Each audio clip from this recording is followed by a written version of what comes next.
DK Shivakumar ಸರ್ಕಾರದ ಸಂಪುಟ ವಿಸ್ತರಣೆ ಸರ್ಕಸ್ ಜೋರಾಗಿದೆ. ಇವತ್ತೇ ಪಟ್ಟಿ ಫೈನಲ್ ಆಗುತ್ತಾ? ದೆಹಲಿ ಫ್ಲೈಟ್ ಹತ್ತಿದ್ದಾರೆ ಮುಖ್ಯಮಂತ್ರಿ ಡಿಕೆ ಶಿವಕುಮಾರ್, ಮಾಜಿ ಸಿಎಂ ಸಿದ್ದರಾಮಯ್ಯ ಹಾಗೂ ಕೆಪಿಸಿಸಿ ಅಧ್ಯಕ್ಷರಾಗಿರುವಂತಹ ಹರಿಪ್ರಸಾದ್. ಇವತ್ತೇ ಪಟ್ಟಿ ಫೈನಲ್ ಆಗುವಂತ ಸಾಧ್ಯತೆ ಇದೆ. ಇದೇ ವಾರ ಸಂಪುಟ ವಿಸ್ತರಣೆ ಆಗುವಂತ ಸಾಧ್ಯತೆ ಇದೆ. ಕಳೆದ ವಾರ ರಾಜ್ಯ ನಾಯಕರ ಪಟ್ಟಿಯನ್ನ ರಾಹುಲ್ ಗಾಂಧಿ ತಿರಸ್ಕರಿಸಿದ್ರು. ಪಟ್ಟಿಯನ್ನು ಸಂಪೂರ್ಣವಾಗಿ ಬದಲಾಯಿಸಿ ಅಂತ ಹೇಳಿ ಸೂಚನೆಯನ್ನು ಕೊಟ್ಟಿದ್ರು ರಾಹುಲ್ ಗಾಂಧಿ. ಹೈಕಮಾಂಡ್ ಹೇಳಿದ ಮಾನದಂಡವನ್ನ ಆಧರಿಸಿ ಹೊಸ ಪಟ್ಟಿಯೊಂದಿಗೆ ಇದೀಗ ತೆರಳಿದ್ದಾರೆ. ದೆಹಲಿಯಲ್ಲಿ ಇವತ್ತೇ ವರಿಷ್ಠರ ಜೊತೆಗೆ ತ್ರಿಮೂರ್ತಿಗಳು ಚರ್ಚೆಯನ್ನ ನಡೆಸಲಿದ್ದಾರೆ. 60ರಷ್ಟು ಹೊಸಬರು, 40ರಷ್ಟು ಹಿರಿಯರ ಸೂತ್ರ ರಚನೆಯನ್ನು ಮಾಡಲಾಗಿತ್ತು. ಎಲ್ಲ ಅಂದುಕೊಂಡಂತೆ ಆದ್ರೆ ಶನಿವಾರವೇ ಸಂಪುಟ ವಿಸ್ತರಣೆ ಆಗಬಹುದು ಅನ್ನುವಂತ ಮಾಹಿತಿಗಳು. ಇವತ್ತೇ ಪಟ್ಟಿ ಫೈನಲ್ ಆಗುವಂತಹ ಸಾಧ್ಯತೆ ಇದೆ. 60-40 ಸೂತ್ರದ ಅಡಿಯಲ್ಲಿ ಸಂಪುಟ ರಚನೆಗೆ ಸೂಚನೆಯನ್ನು ರಾಹುಲ್ ಗಾಂಧಿ ಕೊಟ್ಟಿದ್ರು. 60% ಅಂದ್ರೆ 12ರಷ್ಟು 20ರಲ್ಲಿ 12 ಮಂದಿಗೆ ಯುವಕರಿಗೆ ಅವಕಾಶವನ್ನು ಕೊಡಬೇಕು ಅನ್ನುವಂತಹ ಸೂಚನೆ ಇತ್ತು. ಹಿರಿಯರ ಪೈಕಿ 8 ಮಂದಿಗೆ ಮಾತ್ರವೇ ಅವಕಾಶವನ್ನು ನೀಡುವಂತೆ ಸೂಚನೆಯನ್ನು ಕೊಡಲಾಗಿತ್ತು. ಈಗ ಹೊಸ ಪಟ್ಟಿಯೊಂದಿಗೆ ದೆಹಲಿಗೆ ತೆರಳಿದ್ದಾರೆ ಮುಖ್ಯಮಂತ್ರಿ ಡಿಕೆ ಶಿವಕುಮಾರ್, ಕೆಪಿಸಿಸಿ ಅಧ್ಯಕ್ಷರಾಗಿರುವಂತಹ ಬಿಕೆ ಹರಿಪ್ರಸಾದ್ ಜೊತೆಗೆ ಮಾಜಿ ಸಿಎಂ ಸಿದ್ದರಾಮಯ್ಯನವರು ಕೂಡ ದೆಹಲಿಗೆ ಪ್ರಯಾಣವನ್ನು ಬೆಳೆಸಿದ್ದಾರೆ.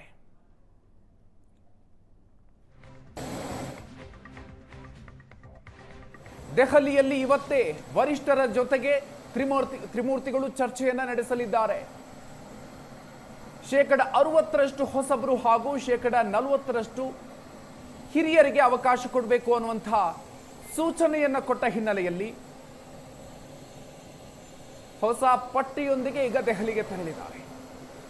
ಕಳೆದ ವಾರ ರಾಜ್ಯ ನಾಯಕರ ಪಟ್ಟಿಯನ್ನು ರಾಹುಲ್ ಗಾಂಧಿ ತಿರಸ್ಕರಿಸಿದ್ರು. ಬದಲಾಯಿಸಿಕೊಂಡು ಬನ್ನಿ ಅಂತ ಹೇಳಿ ಸೂಚನೆಯನ್ನು ಕೊಟ್ಟಿದ್ರು.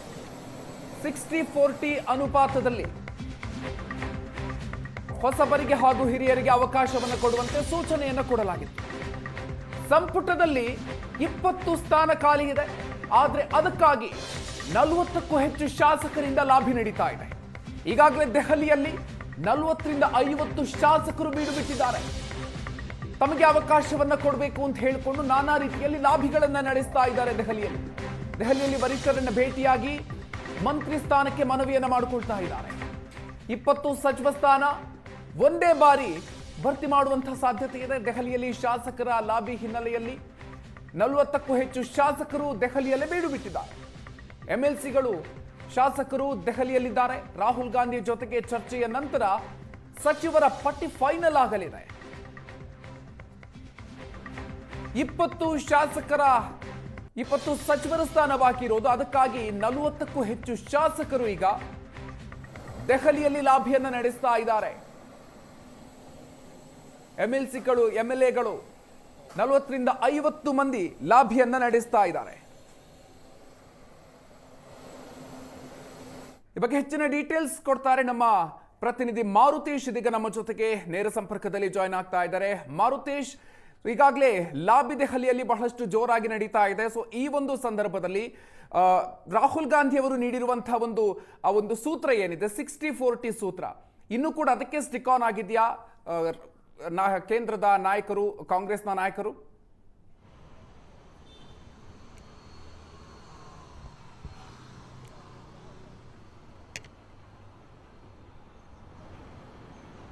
ಮಧುಕರ್, 60-40 ಸೂತ್ರ ರಾಹುಲ್ ಗಾಂಧಿ ಹೇಳಿದ್ದಾರೆ.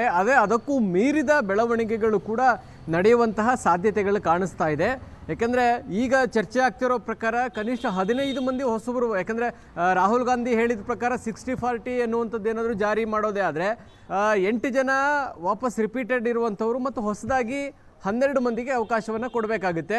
ಆದರೆ ಈಗ ಅದಕ್ಕೂ ಮೀರಿದ ಲೆಕ್ಕಾಚಾರಗಳು ನಡೀತಾ ಇದೆ. ಕನಿಷ್ಠ 15 ಮಂದಿ ಹೊಸಬರು ಆಗಬಹುದು ಅನ್ನುವಂಥ ಲೆಕ್ಕಾಚಾರ ಈಗ ಕಾಂಗ್ರೆಸ್ ಪಾಳ್ಯದಲ್ಲಿ ಕೇಳಿ ಬರ್ತಾ ಇರುವಂಥದ್ದು. ಹಾಗಾಗಿ ಹೈಕಮಾಂಡ್ ಇದನ್ನು ಚರ್ಚೆಗೆ ಕೂತಾಗ ಹೇಗೆ ಅಕ್ಸೆಪ್ಟ್ ಮಾಡ್ತಾರೆ, ಹೇಗೆ ಒಪ್ಕೊಳ್ತಾರೆ ಅನ್ನೋದರ ಮೇಲೆ 60-40ನ ಅಥವಾ 80 20 ಆಗುತ್ತಾ, ಈ ಪ್ರಶ್ನೆಗಳು ಹೇಳ್ತಾ ಇದ್ದಾವೆ. ಈಗಾಗಲೇ ದೆಹಲಿಯತ್ತ ಹೊರಟಿದ್ದಾರೆ. 12 ಗಂಟೆ ಸುಮಾರಿಗೆ ಈ ಸಭೆ ನಡೀಬಹುದು ಅನ್ನುವಂಥ ಲೆಕ್ಕಾಚಾರಗಳಿದ್ದಾವೆ. ಕಳೆದ ಬಾರಿ ಹೋದಾಗ ಪ್ರತ್ಯೇಕವಾಗಿ ಪಟ್ಟಿಯನ್ನು ತೆಗೆದುಕೊಂಡು ಹೋಗಿದ್ರು ಸಿದ್ದರಾಮಯ್ಯ ಮತ್ತು ಡಿ ಕೆ ಶಿವಕುಮಾರ್. ಈ ರೀತಿಯಾಗಿ ಪ್ರತ್ಯೇಕ ಪಟ್ಟಿಗಳು ಬೇಡ, ಇಬ್ಬರು ಸೇರಿ ಒಂದೇ ಅಂತಿಮಗೊಳಿಸಿ ತೆಗೆದುಕೊಂಡು ಬನ್ನಿ, ಆನಂತರ ಚರ್ಚೆ ಮಾಡೋಣ ಅಂತ ಹೇಳಿದರು ರಾಹುಲ್ ಗಾಂಧಿ. ಜೊತೆಗೆ ಹಿರಿಯರಿಗೆ ಹೆಚ್ಚು ಮಣೆ ಹಾಕಿದ್ರಿಂದ ಅದಕ್ಕೂ ಕೂಡ ಒಪ್ಪಿರಲಿಲ್ಲ. ಸಿದ್ದರಾಮಯ್ಯನವರು ಕೊಟ್ಟಿದ್ದಂಥ ಪಟ್ಟಿಯಲ್ಲಿ ಬಹುತೇಕ ಹಿರಿಯರಿಗೆ ಅವಕಾಶವನ್ನು ಮಾಡಿಕೊಡುವಂಥ ರೀತಿಯಲ್ಲಿ ಪಟ್ಟಿ ಇತ್ತು ಮತ್ತು ಈ ಹಿಂದೆ ಅವರ ಕ್ಯಾಬಿನೆಟ್ನಲ್ಲಿ ಕೆಲಸ ಮಾಡಿದಂಥವರ ಹೆಸರುಗಳು ಕೂಡ ಇತ್ತು. ಹಾಗಾಗಿ ಆ ಹೆಸರುಗಳಿಗೆ ರಾಹುಲ್ ಗಾಂಧಿ ಒಪ್ಪಿರಲಿಲ್ಲ. ಹೀಗಾಗಿ CM ಮತ್ತು ಮಾಜಿ CM ಇಬ್ಬರು ಕೂತು ಚರ್ಚೆ ಮಾಡಿ ಒಂದು ಪಟ್ಟಿಯನ್ನು ಕೊಡೋಣ ಅನ್ನುವ ಲೆಕ್ಕಕ್ಕೆ ಕಳೆದ ಬಾರಿ ಕೂಡ ಸಭೆ ಆಗಿತ್ತು. ಇವತ್ತು ಅಂತಿಮವಾಗಿ ಚರ್ಚೆ ನಡೆದು ನಾಳೆನೇ ಪ್ರಮಾಣ ವಚನಕ್ಕೆ ಸಿದ್ಧತೆಗಳಾಗುತ್ತಾ ಅಥವಾ ರಾಹುಲ್ ಗಾಂಧಿ 24ಕ್ಕೆ ಬರ್ತಾರೆ ಅಂತ ಒಂದು ಲೆಕ್ಕಾಚಾರ ಇದೆ. ಅದನ್ನು ಕನ್ಸಿಡರ್ ಮಾಡಿ ಹೇಳೋದಾದರೆ 25ನೇ ತಾರೀಕು ಪ್ರಮಾಣ ವಚನ ಕೂಡ ನಿಗದಿಯಾಗುವಂತಹ ಸಾಧ್ಯತೆಗಳು ಇದ್ದಾವೆ. ಇವತ್ತಿನ ಚರ್ಚೆಯ ಬಳಿಕ ಅಥವಾ ಈ ಚರ್ಚೆಯ ಮೇಲೆ ಯಾವಾಗ ಪ್ರಮಾಣ ವಚನ ಅನ್ನೋದಾಗುತ್ತೆ.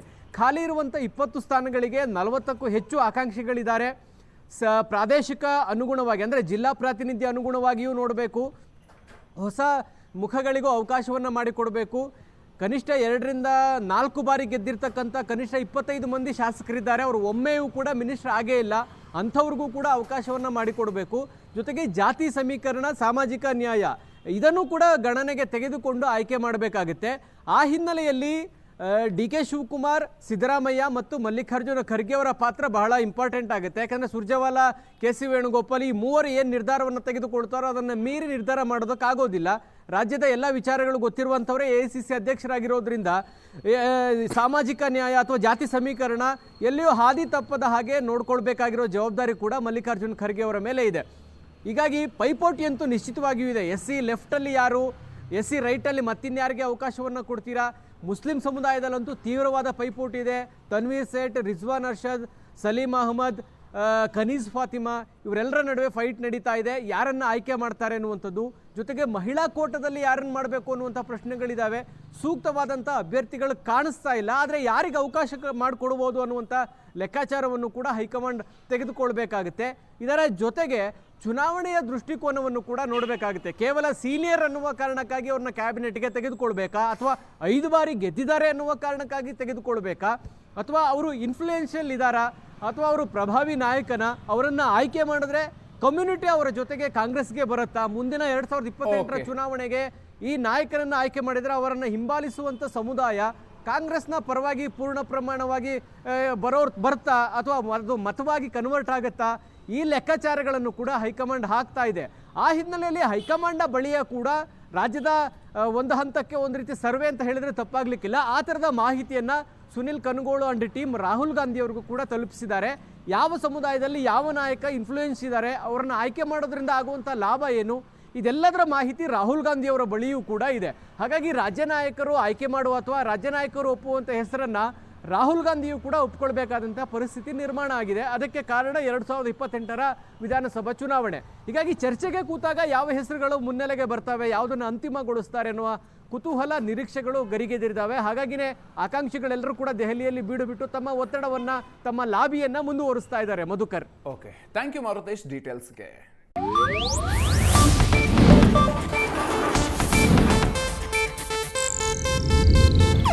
ಇದು ಏಷ್ಯಾನೆಟ್ ನ್ಯೂಸ್ ನೆಟ್ವರ್ಕ್ ಪ್ರಸ್ತುತಿ.